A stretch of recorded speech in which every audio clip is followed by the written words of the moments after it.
So before we jump into the questions, I'd just like to welcome back our returning panel of experts. We've got Andy Reid, our engineering manager. Hello. We've got Sim Mashanga, our certifications manager. Hi guys. And we've got Matt Ogden, our technical product specialist as well. Hello. Welcome back, guys. You get protecting those waves. Around. Okay, so let's kick off with one of the questions that we received. So, Sim, if you'd like to start us off with, what are IP ratings and what are the differences between them? Okay. Yeah. Hi guys. Hope everyone is doing well, wherever you are joining us from. Yeah. So just to kick off, I mean, it goes without saying that in all protection concepts, the equipment's integrity is essential. Our cable glands are installed in a main enclosure, and as such, it is important for them to maintain the EX protection concept provided by the equipment. And excuse me, this is also covered by installation. And installation is something that we will cover as we proceed on. Several protection concepts have minimum requirements. I have no idea why my voice is breaking up or why my heart rate is going so fast, but bear with me. Maybe because I'm opening up. I'm not like Mark. Doing some work. You're all good. All right. Several protection concepts have minimum Ingress protection requirements. For example, your IP54 for your EXE, your IP20 for your EXI. I mean, obviously, your IP54 is considered weatherproof and suitable for outdoor use. IP65 is considered dust tight, and this is something that EXD protection concept historically has always been given. Now, just to explain a little bit on the IP code itself, so you can see on your screen, you should do anyway, you got on the left hand side, you have your level of protection against foreign and solid objects, and then on the right hand side, level of Ingress protection against liquids. And obviously you have all the way from 1 to 6 for your solids and foreign objects, and all the way to 1 to 9 for your water. Now they all vary in different ways in the sense of how they are tested. And obviously it is important for us to stress that if you have, say, IPX7, IPX8, IPX9, that doesn't automatically mean that you are covered for the minimum IP66, for example. These are quite specific tests. You know, if you're looking at your IPX7, for example, this is just temporary emission between 15 and a meter, of which the test can last for up to 30 minutes. IPX8, you know, is a continuous emission beyond 1 meter. And then IPX9, you start talking about high pressure, high temperature. And again, these are quite specific tests. In most cases, our cable glands are good enough for IP66 as a bare minimum. And then if we ever wanted to do anything special, we will look into IPX7, X8, and the X9. And again, it is important to state that IP is predominantly site specific. So if your site says, okay, as a minimum we want IP66, therefore obviously you need to make sure that all equipment, including the glands, do cover that. And also just to briefly mention NEMA, NEMA is sort of equivalent to IP, but it's one thing is that NEMA takes into account your construction requirements, your corrosion resistance, effects on icing, gasket aging, oil resistance, etc., etc. This is completely different to what your IP is based on, which is the 60529 standard. Yeah, I think something to add on that point is historically people have drawn comparisons between IP66 and NEMA 4X approvals. We've sort of seen a move away from that in recent years, and it's true to say that we do the separate testing to cover both IP66 and the NEMA 4X, which is a North American predominantly requirement. Yeah. We do test for them separately because they are different tests. Okay, well, Sim has kind of covered it a little bit more, but Andy, could you tell us a little bit more about what Hawke glands are rated to? Yeah, so as Sim did touch on, they are it is dependent on the type of gland. Generally, we're IP6667. We have also tested for 6.8, which is a deep immersion in water. We get 30 meters for 7 days with the application of a thread seal. So we have certified thread seal options which have been conditioned and tested in quite rigorously to ensure they do the job over time. And then also as part of the latest Gland certification, we did the test for IP69 as well. So that's an IP rating we haven't had historically, and it's something that we added on as part of the refreshment to the range. And why would someone need IP69? What sort of applications is that suitable for? I'll put that one up. Essentially, we designed it for pharma and food industry. Obviously, it's something that the requirement of theirs to ensure that they can obviously have clean environments. They would like to obviously hose down the equipment. And also, I'd like to just point there where, with regards to the design of the product, obviously we removed with the new design all of the external threads. That makes it even more specifiable because these particular industries don't like to have any bacteria or any contaminants on the product or products that they're hosing down, which means removing the threads means there's no place for any bacteria to harbour, giving them a nice smooth surface, and couple that with stainless steel material, then they've got obviously a pretty robust, ideal product from Hawke now. Definitely. Does anyone have anything they'd like to add to that? No. Sorry, go I was just going to say, just reiterate something that Sim touched on, where IP69 is not a more aggressive test than 6.8 or 6.6. It's just different. So if you've got a product which is tested IP69, so it's good for the highest level of dust ingress, which is 6, and you've got a water protection rating of 9, that's through exposure of high temperature, high pressure nozzles. You don't know that that same product is going to work for, say, IP67, which is immersion in water. So I would just reiterate that, and you've got to consider what your site requirements are. And when you come above the 6 ratings, just the tests are different. They're not particularly comparable through to IP69. Okay. Perfect. We've had a question from Victor via the chat. We have a customer asking to use the Hawke 501423 with double seals instead of the standard single seal Gland 501421. Is the second seal really necessary to meet environmental protection?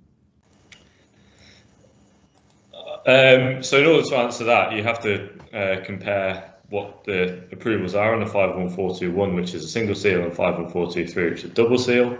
They are both rated very similarly. So the requirement for the double seal, generally, I would say it comes from the site and the customer requirements. Do you want a second seal for extra confidence? The second seal also adds to the pull-out ability, because you've got 2 seals gripping the cable rather than 1, so it helps you strain relief. But really, you have to consider what your applications are and what you're looking for. Just like to add there, it is a belt and braces approach. That's really what it was designed for, just to give confidence that if one seal was to untighten or move over time, then you've got the other one there to obviously give you a backup. And essentially, that's the reason why it was originally designed. For that. Yeah. Sorry, just a reminder, if you've just joined the meeting, if you could mute yourself and turn your camera off, that would be great.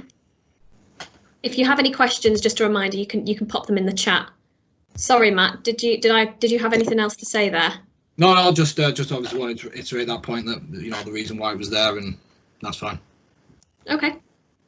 Well, moving back to a question that we had submitted via our Microsoft form, Lee David asked about what is DTS01 when you compare it to the 60529 IP rating standard.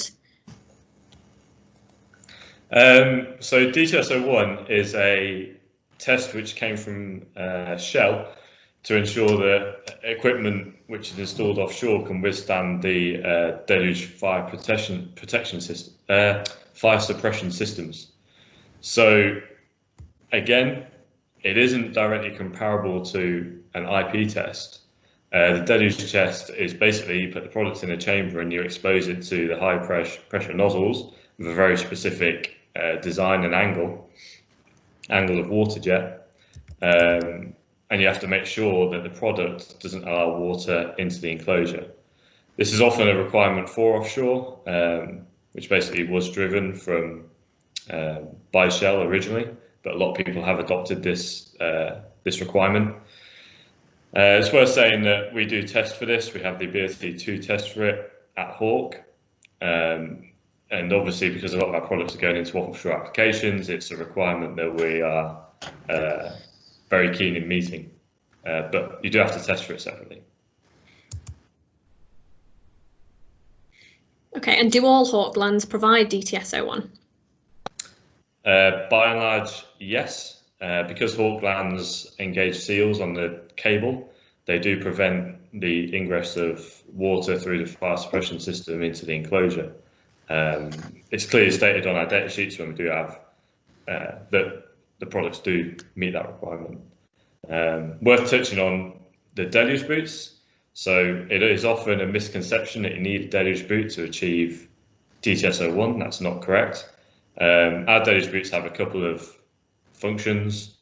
In terms of protection of ingress, they help to protect the ingress of water into the armour clamping area of the gland. So we do state they give you DTS-01 to the armour clamping area.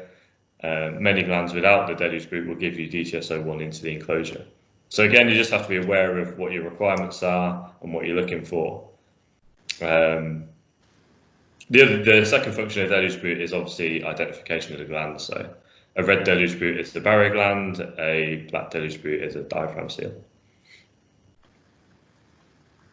Okay, does anyone else have anything that they would like to add to that as well? For me, I think it was a pretty comprehensive answer that. I agree. Thanks. Not giving us any room there, Andrew. You can do the next one, mate. Okay, well, moving on to our next question. How do I ensure that my gland will maintain IP rating? And Dag, we will come to your question shortly as well. Thank you for submitting that. I think obviously you've got a few points which you obviously have to manage as you're installing the cable gland to make sure that it meets the IP rating. Obviously, starting with the back seal, obviously that needs to be tightened onto the outer sheath of the cable. Our process of doing that is tighten until a seal is formed and then one full extra turn. I think obviously that's been a topic of conversation throughout the years. Absolutely. You know, we kind of see if you over tighten that seal, you could potentially damage the cable. And I sometimes like to use the analogy of, you know, you turn a tap off until the water stops. You've got an IP seal, you should stop the water getting in and you don't need to go any further. You don't have to get your spanners out to tighten your tap in the kitchen. So yeah, it's a case of ensuring that it's tightened enough. And as soon as you make contact with that outer sheath, obviously you've maintained your IP. That one full extra turn is to stop you being able to open it with your hand. So that spanner tight means that you can't undo it with your fingers, obviously meeting all the inspection requirements. Couple that with the tightening guide and all the other things that we've included within the new design. Obviously that gives you the ability to visually see obviously that you haven't over tightened it and that you've tightened it just enough for the specific cable OD that you're installing to. With regards to obviously the rest of the cable gland, obviously the other point of ingress is through your entry into your enclosure. Do you want to touch on that, Andrew? Yeah, so a few things to consider when you're ensuring that your joint into your enclosure is maintaining your IP. First one is what rating of IP you're looking for. It can be deemed that a threaded entry into a threaded hole in an enclosure will give you an IP rating of 5.4 off the bat without needing to do anything else. If you need a higher IP rating than that, you should consider using IP washers potentially, often nylon or fibre washers. maybe you want to use some thread locker on there, but generally you have to make considerations as to how you're going to maintain your ingress protection into the enclosure.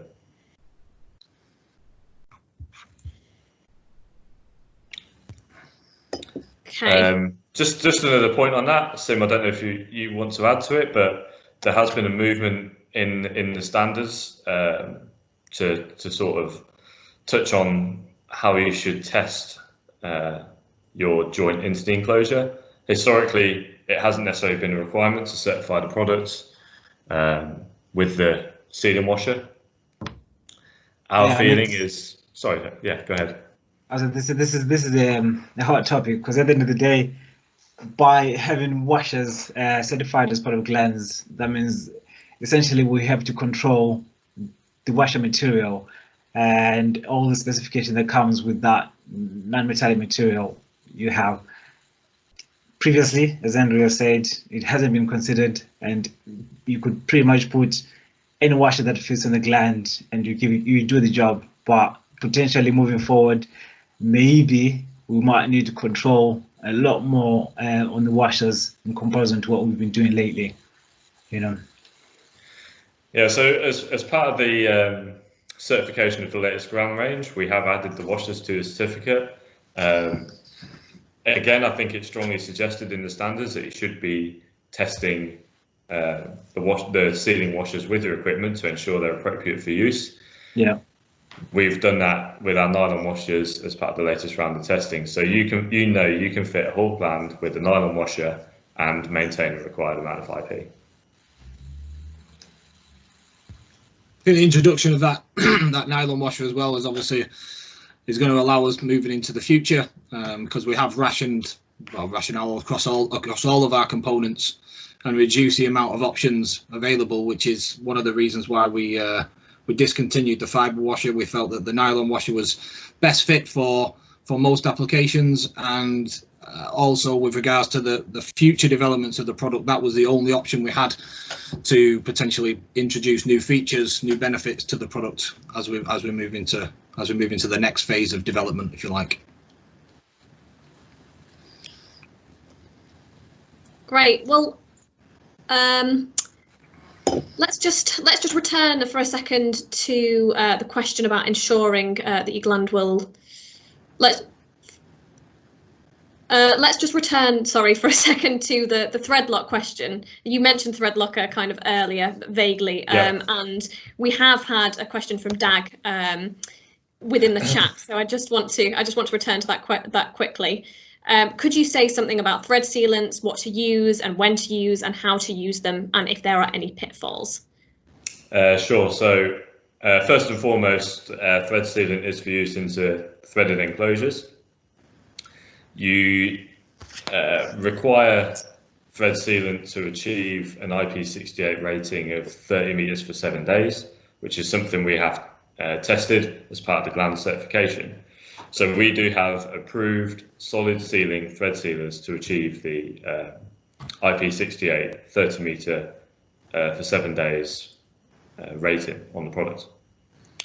It starts to get messy when you start talking about protection concepts. So it's acceptable in EXE, for example, to use a solid sealing thread sealant. It's not considered acceptable in EXD purely because the threads on the entry form part of the flame path, so they're part of your D protection if there is a ignition inside the enclosure. If you bind that flame path up with a load of solid sealing thread sealant, so it's rock hard when it goes off, then you're compromising the flame path. So it's not really something you should be doing. Yeah. With that in mind, sorry, go on, Sid. I'll say it's important to make sure that sealant is non-setting. You know, when it comes to EXD, that is a fundamental property that you have to make sure that that's the case. Yeah. So with non-solid setting thread sealant, such as Hylamar. So Hylamar is a widely used thread sealant that when it goes off, it's still soft. So it won't compromise your flame path. And again, we have tested that for use with our products. And it is a type of sealant that we recommend. The next tricky question is normally, so what IP rating do you get with this thread sealant? And we've tested it to IP66. When you start trying to do things like submerge that in water, so you're applying pressure to the soft thread sealant, then inevitably that sealant's going to give way and leak. In general, the application of Hylamar is for EXD.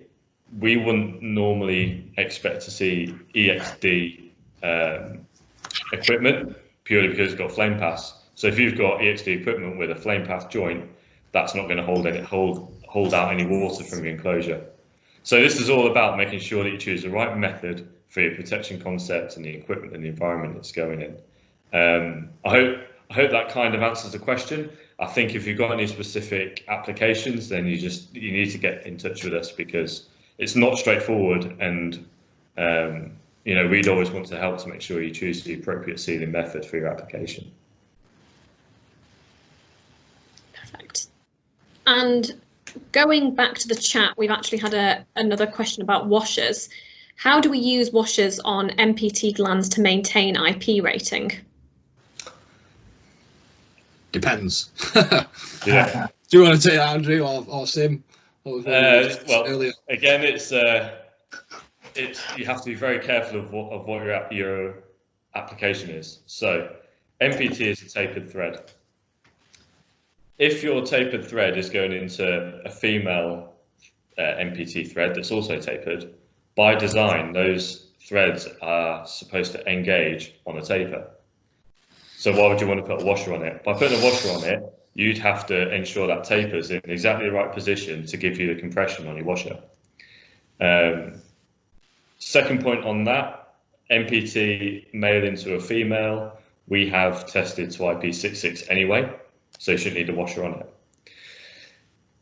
The other part of the equation is we often see requirements for putting MPT threads into plain holes. So you're putting it into a plain hole in the enclosure and you put a lock nut on the opposite side. Now a lock nut has a parallel thread as opposed to a tapered. So it's not designed to bottom out on the tapered thread. It's designed to do it up. So if you're tightening it up until the flange on the opposite face, which is part of the gland, bottoms out, then yes, it's appropriate to fit a washer. And then when you start doing things like putting a washer in, then the washer gives you your Ingress Protection, so you can say, it meets the protections listed in the gland ratings. So that's something to be aware of. You need to make sure your lock nut is parallel as opposed to tapered. So if it's tapered, it'll either bottom out before your gland's bottomed out, or you just won't be able to put any torque on it. So good question, and difficult to explain in a 2-minute verbal discussion. As always, if anyone's got any more questions afterwards, we're more than willing to discuss application by application.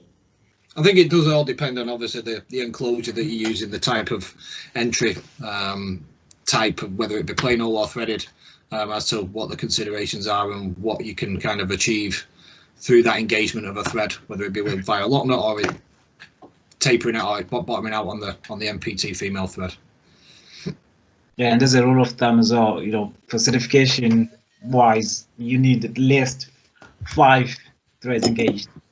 There's a minimum rule of thumb,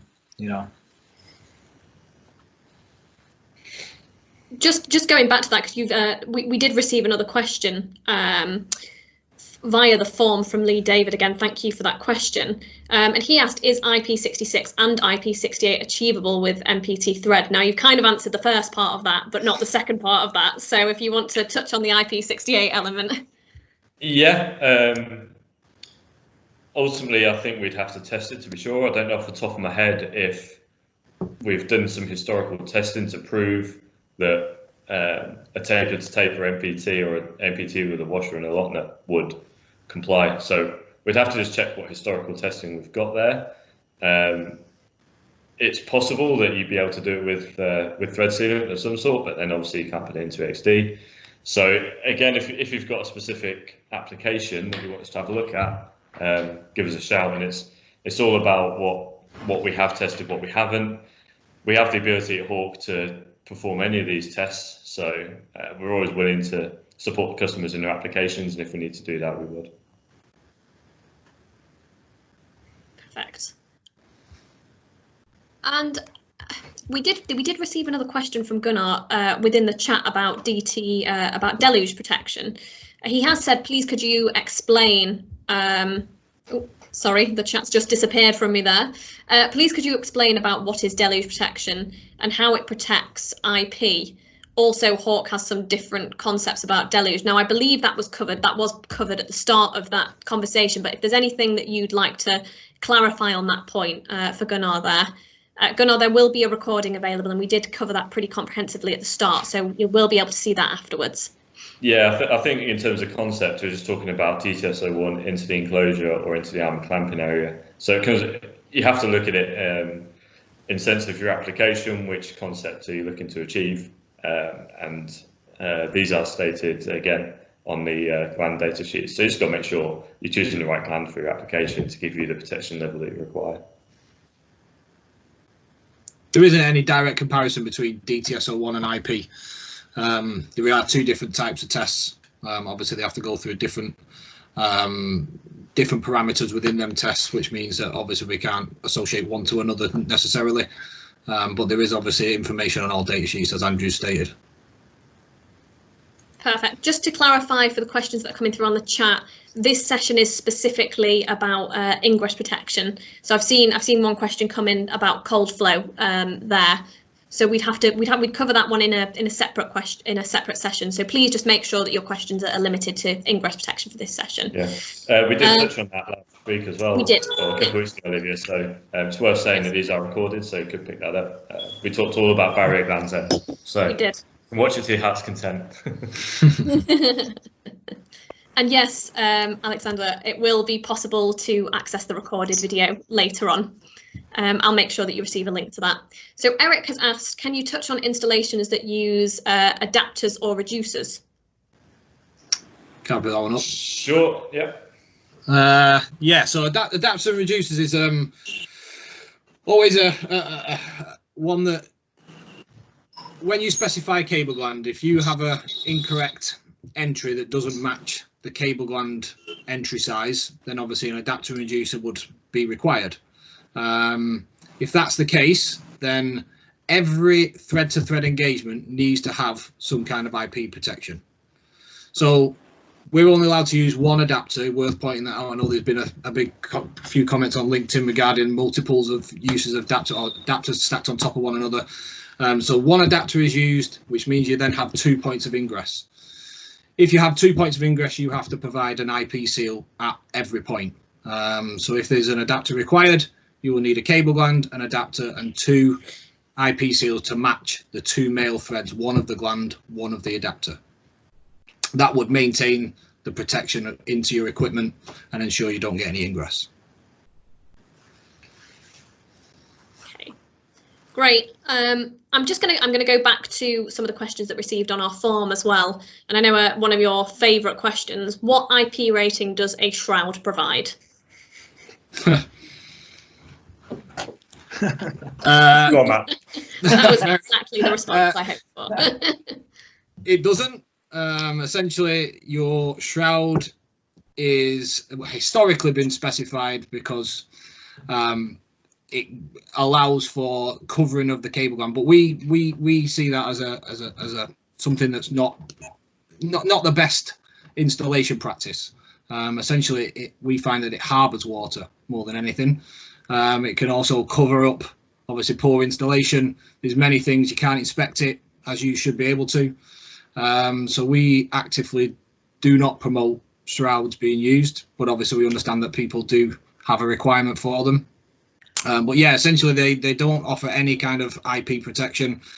Water will get in and it will be in contact with the surface of that cable gland for while water is obviously water is there.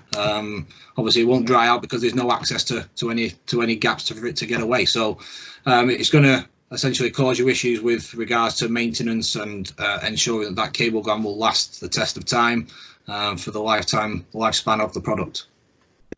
Yeah, I mean, there's a lot of applications where the customer has said to us that they think they need the shroud installed to provide additional environmental protection. So things like UV oil and mud exposure and all these sorts of things. Hawke cable glands are tested to be resilient to all these environmental factors. So with a Hawke product, you should never need to put a shroud on it to protect it from the environment it's being put into. It's designed to be robust in hazardous areas and aggressive environmental situations. So you shouldn't ever have to put a shroud on to meet a requirement. And as Matt says, it can cause problems. It can provide an area for water to collect, for example.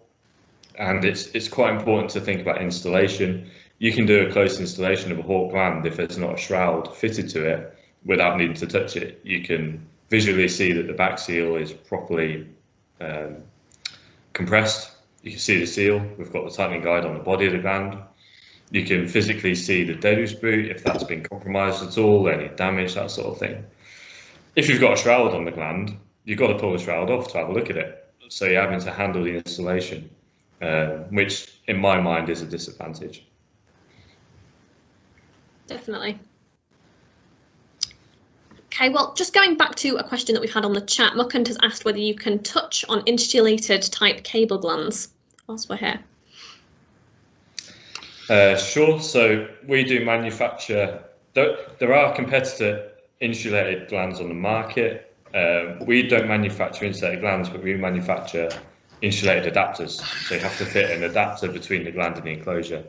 And these are for applications where you don't want electrical contact between the gland and your enclosure, say if the two things are on separate grounding circuits or whatever your application requires. So all the insulated adapter is two pieces of metal with a plastic layer sandwiched between the two to ensure that the gland body doesn't come into contact with your enclosure body.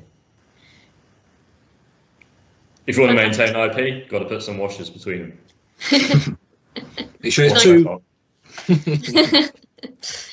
Okay, and going back to some of the questions that we had via the form as well, let's just talk a bit more about enclosures. What torque do I need to do the gland entry up to the enclosure? Is one of the questions we had. There's not a clear answer for this. There's a lot of variables in there that you have to consider. What material is your enclosure? Is it plastic? Is it metallic? Are you going into a threaded hole? Are you going into a plain hole? Are you fitting a lock nut? Are you using a fibre washer? Are you using a nylon washer? There's a lot of different variants in there you have to be aware of. And I think if installers just work to torque figures, then it's taken away any of the sort of installation parameters that an installer has to be aware of to do a good job. So we don't generally supply specific torques. We are changing our stance on that slightly, so we do want to provide more guidance. That's something that we're determining experimentally in our lab at the moment, so that you at least have a figure that you know is within the right ballpark for your application.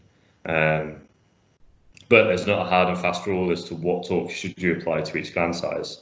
Even the materials of gland, is it stainless, is it aluminium? There's a lot of different variables in there that you have to be aware of. I think my only other comment on that is when there are installations being done on the site, how many people are walking around with torque spanners, or are they just doing them up with spanners? Yeah. So we I think our instructions recommend that it's wrench tight. So that means that the installer has to put the appropriate torque on it for whatever the installation is. Don't know if anyone else has got anything to add to that. I think we're always trying to obviously provide as much information as possible, and previously I'd say we've been not sort of called out on it before, but it's been mentioned before that we don't obviously advise that information, which is something why we are changing our stance on it and providing further information for guidance. But I certainly wouldn't do away with the fact that the process is down to the installer. It's down to, again, the installer touches it, then it's down to competence. competence is all about ensuring that the installer's got enough experience to know when these cable glands are, or any cable gland is installed correctly, and it's down to them to ensure that that's the case. So yeah, I think we're going to give further information, but we will still stand by the fact that, you know, these people who are installing them need to ensure they're trained to a certain standard, and that's down to operators and people running sites and all of that stuff. So yeah, it's a case of wrench tight is ensuring that it's tight enough. And as I mentioned before, obviously you don't need to swing off it, but it needs to be obviously maintain the IP between the flange of the cable gland and the IP seal. Yeah, and that all it all kind of comes under the Dash 17 standards, where it's talking about competency of the people doing the installation. I think, you know, if on site you're using installers who aren't competent and you're giving them a torque figure to work to, there's a whole load of uncertainty in there for me.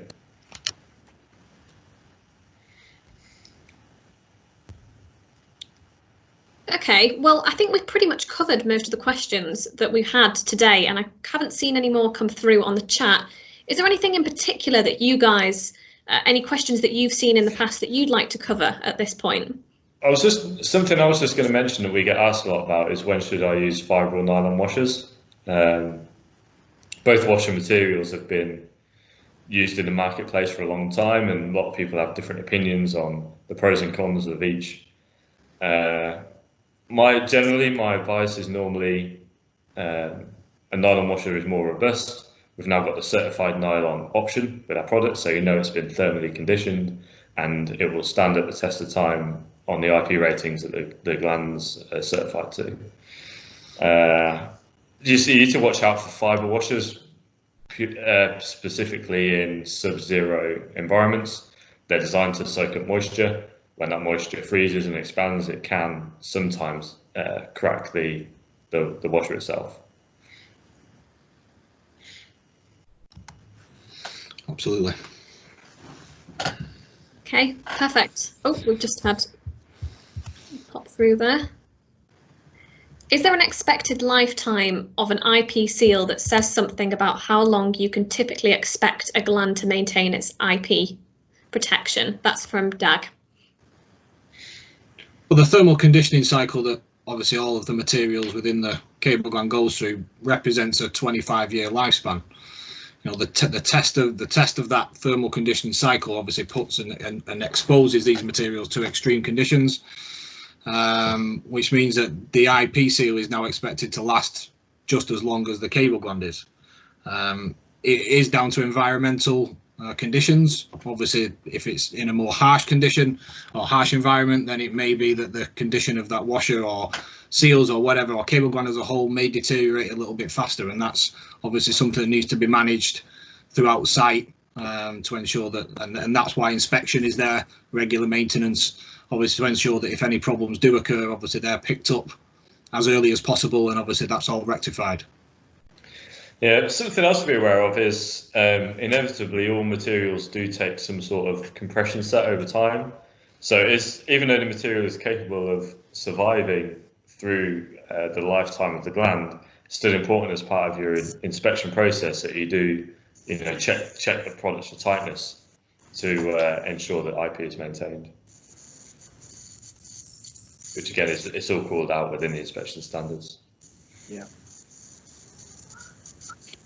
Okay, perfect. So anything that you guys would like to add before we close up? Do we have any other questions as well? I would just reiterate that if any of our customers do have queries in terms of application or level of ingress protection they need to maintain, the environments they're going into, all this sort of stuff, please contact us and we'll advise you as best we can. Yeah.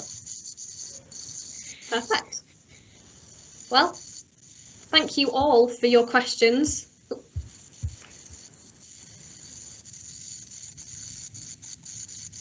We've just had a comment from Chris there. Sorry, I have a pop-up that I can't remove. I think that, so Chris has also got a comment about the fibre washers and the absorption of moisture. So he's seeing that they swell through the winter and then shrink in the summer, obviously because moisture's been pushed into them and then driven out.